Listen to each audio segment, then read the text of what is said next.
Assalamu alaikum everyone, it's Athar and welcome to Islamic Culture Podcast. Once upon a time there was a child who was born in Iraq in Babylon, where people were worshipping idols. His father was the maker of those idols. He used to make them and sell them. Although the child was so young at that time, but he was so smart and he wasn't convinced about worshipping idols. How can I worship something that I create with my hands? And who's supposed to be my creator? It doesn't make sense. This child from his young age and he refused to worship those things.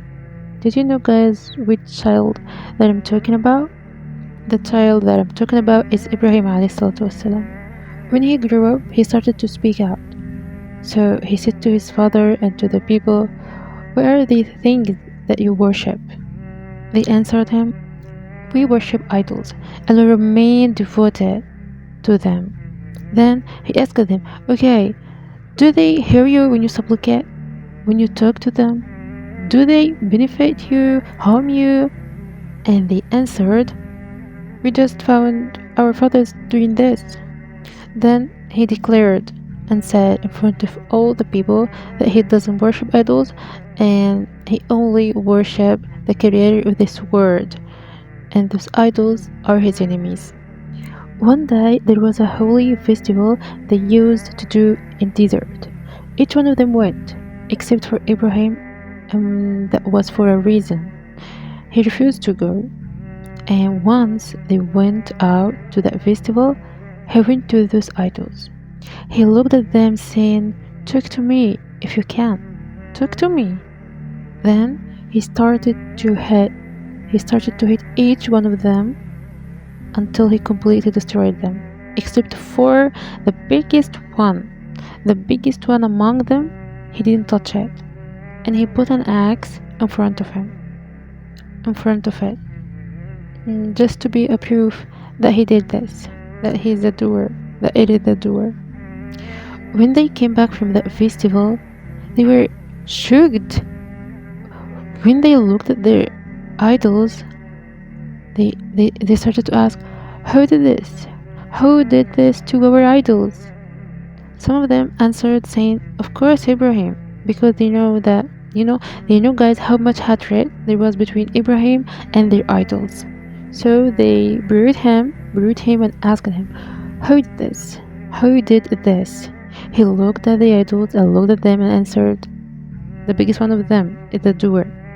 This one, the biggest one of them, is the doer. If you don't believe me, you can ask it. If they can speak." Then they answered saying, "Are you making fun of us? Are you making fun of us, Ibrahim? You know so well that they can't hear or speak." So they said, "I'm not. It's you who are making fun of yourselves. You know so well that they can't hear, can't speak, and even they couldn't protect themselves. And you insist on worshipping them?" After saying that, they looked at each other and looked at him with no answer.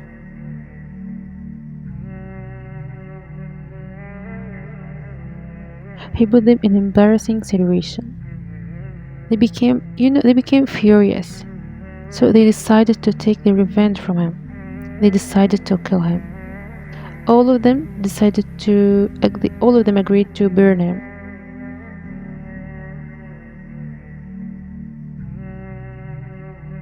Thinking of his words and how right he was, they decided to kill him.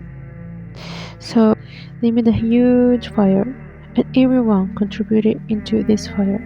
They brought timber and they made this fire. And when the fire became so severe that even birds couldn't fly above it, they pulled him on a trunk of a palm tree and threw him into the massive severe fire. And during his way to that fire, Allah subhanahu wa ta'ala sent Jibreel to him and asked him, "Do you need any help?" He answered, "From you, no. But from Allah, yeah. From Allah, yeah." And he said this dua, "Allah is enough for me and He is the best disposer of affairs." Allah is the best disposer of affairs. Ibrahim والسلام, had complete confidence that Allah Azza wa Jal would save him in that situation.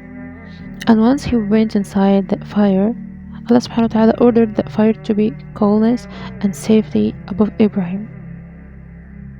And once he went inside this fire, Allah subhanahu wa ta'ala ordered that fire to be coolness and safety upon Ibrahim والسلام.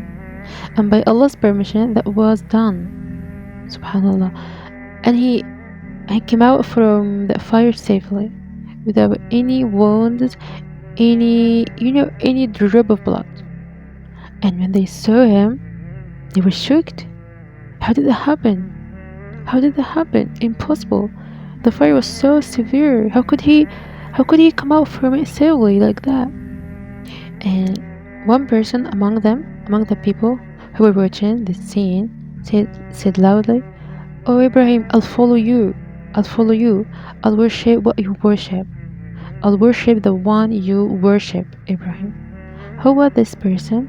Who was this person? Anyone knows? This person was his nephew, Lut.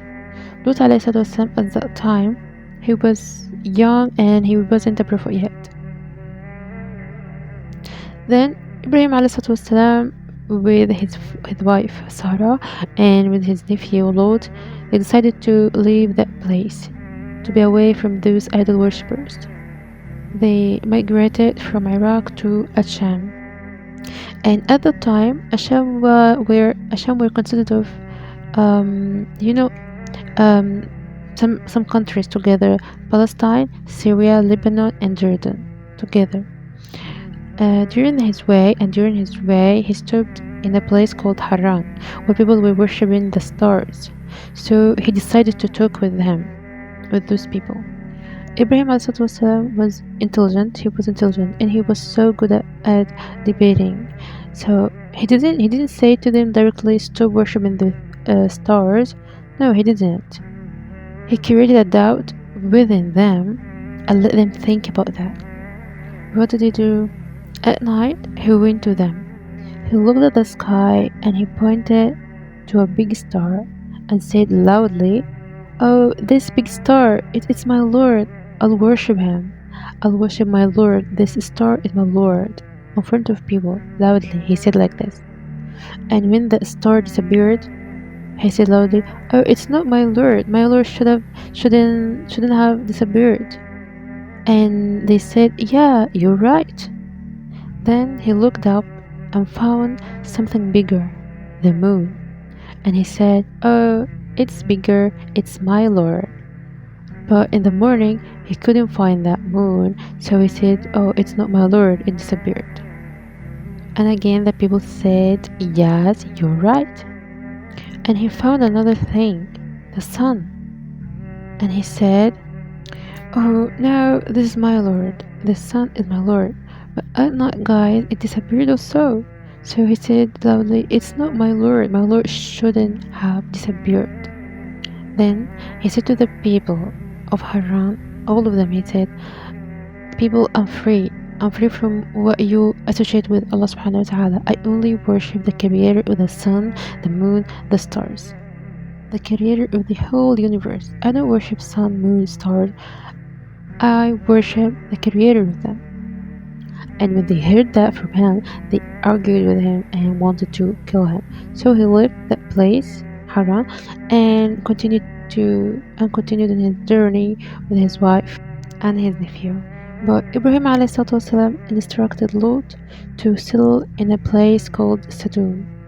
And Ibrahim والسلام, with his wife Sarah continued in their way until they reached Egypt. At the time, the king of Egypt was so bad. He was a womanizer. He had spies everywhere to search for beautiful women. And guys, when they found any beautiful woman, they take her to him, whether she's married or not. And when Ibrahim والسلام, and his wife entered Egypt, those spies saw her, and they saw how beautiful and gorgeous she was. Guys, she was so beautiful. Sarah was the second most beautiful girl existed on the earth. So of course they informed the king about her, and he ordered them to bring her to him. And to ask also, the king said to his soldiers, ask about the person who was with her. If he's her husband, kill him. And if he's her brother, or anything else, let him free. Then Allah subhanahu wa ta'ala sent Jibril to Ibrahim alayhi salatu wasalam to inform him about the king and his spies and everything. So Ibrahim alayhi salatu wasalam said to Sarah, if he asked you about me, don't say that I'm your husband, say I'm your brother. Then the soldiers came and took her.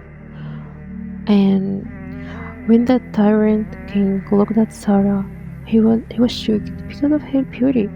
He had never seen such this beauty before. Yeah, he was so happy and he was shocked. And he was so happy and she was so sad. She was saying, Ya Allah, protect me, Allah, save me. She was so afraid.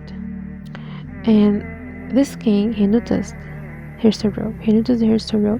So he started offering her gold and silver jewelry to make her happy, to make her smile. But the things didn't affect her, and she kept sad. And during his attempts to make her happy and smile, he fell asleep. And he had a dream. He had a dream that he had to let her go safely without touching her. Otherwise, he'd be destroyed. So immediately, when he woke up, he said to her, "You're free." And also he gave her a gift, and the gift was a girl called Hajar as a servant to her. Then Sarah went back to her husband Ibrahim with her servant Hajar. All of them lived in Egypt for a while. Then they went back to Asham. Sarah was sad because she was barren. She wanted to give her husband the child that he wanted, but she couldn't. And she noticed that he was so sad, and she noticed how much he needed that child in his life. So she decided something.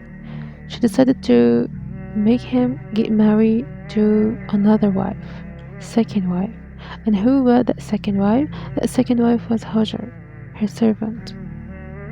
So Ibrahim ﷺ got married to Hajar, and they had a beautiful child called Ismail. Ibrahim ﷺ, guys, loved his son so much. So Allah subhanahu wa ta'ala put Ibrahim ﷺ, in 2 tests related to his son. Guys, that Allah Azza wa Jal always tests us in what we love, what we be attached to, because we shouldn't prefer anything above Allah subhanahu wa ta'ala, anyone above Allah subhanahu wa ta'ala. That's why Allah subhanahu wa ta'ala tested Ibrahim ﷺ in his son Ismail. The greatest test was as following. One night, Ibrahim ﷺ had a dream that he slaughters his son. He saw himself slaughtering his son. Oh, Ya Allah, what a hard test. Hard order from Allah subhanahu wa ta'ala to him. So when he woke up, he talked to his son. He talked to him. He took him at first away from his mom Hajar and informed him everything. He told him that he must sacrifice him and asked him what you think about that. And Ismail ﷺ, Ismail, mashallah, was righteous and obedient to Allah subhanahu wa ta'ala, obedient to his father. So he said to his father, "My father, do as you're commanded, and you'll find me, inshallah, of the steadfast." Do what you commanded. So he said to his father, "Oh my father, do as you're commanded, and you'll find me, inshallah, from the steadfast." And you'll find me, inshallah, from the steadfast. So they went away to do that until they reached a place, and immediately who came, guys? Who came to prevent that? Who came to prevent them from doing that? Iblis, Shaitan. Shaitan came. Shaitan tried to prevent them from doing this, saying, "Oh Ibrahim, are you gonna slaughter your son that you love so much, that you've been waiting for him for a long time, just because of that dream? Normal dream." Then what did they do? Did they listen to him? Mm-mm, of course not. Both of them, Ibrahim والسلام, and his son Ismail, grabbed stones and threw them at him. That's why throwing stones became one of the rituals of Hajj, rituals of pilgrimage. Then God, he put his son down upon his forehead and put the knife on his neck. And subhanallah, when he started to slaughter him, the knife spinned the other side. And he tried again, but he couldn't, because the knife didn't. The knife did it again. Then Allah subhanahu wa ta'ala ransomed him with a great sacrifice. Allah subhanahu wa ta'ala replaced him with a rain from paradise. And Ibrahim slaughtered this Ibrahim instead of his son Ismail. That was the hardest test that Ibrahim ﷺ went through. And alhamdulillah, he passed that bad test. He passed that test. Alhamdulillah. One day, Ibrahim ﷺ went to his wife Sarah, and he found three people. Three people visited him there, and he hadn't seen them before. They were strangers. Ibrahim ﷺ, his normal, his nature, he was very generous, and he was hospitable. So with his wife, he prepared the food, and they slaughtered a calf for those visitors that they don't know, and he put the food in front of them to eat. But he noticed something. He noticed that those three people, they didn't eat. So maybe they're shy. So he started to eat, to encourage them. But still they didn't eat. So he asked them, who are you? Who are you and what's going on? I don't understand. What's going on? Who are you? They answered, Ibrahim, we are not human beings to eat. We are angels. And Allah subhanahu wa ta'ala sent us into missions. And guys, first they told Sarah that you're gonna be pregnant in Ishaq. And when she heard that, she shocked, because she was barren, and also at that time she was so old.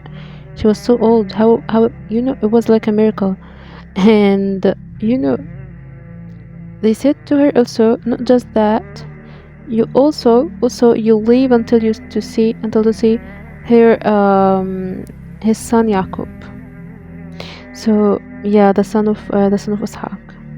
And the second mission that Allah subhanahu wa ta'ala sent those angels was to go to the people of Lut, and destroy them completely.